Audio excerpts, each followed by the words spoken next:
Hey everybody! Today we're going to learn on how to force Microsoft Excel to open a blank workbook every time you open the app. This instantly skips that annoying green start screen and template gallery, launching you directly into a fresh spreadsheet grid the second you click the program icon. First, open Microsoft Excel. Look at the top left corner of the interface menu row and click on File. Look at the absolute bottom of the left-hand navigation sidebar panel and click directly on Options. A detailed configuration window will pop up on your screen. Click on the General tab located at the very top of the sidebar list.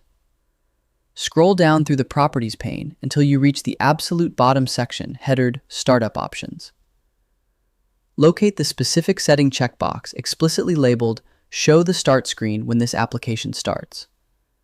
Click the tracking box to uncheck it and completely kill the Startup Welcome Screen layout.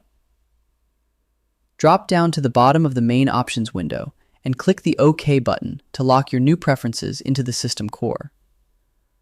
Close the software entirely and relaunch it from your desktop taskbar to watch it skip the menus and flash straight into a fresh grid layout. And that's it. Your fast-launching blank workbook configuration is now completely optimized and active. I hope it helps you in your current and future project. Thank you for watching.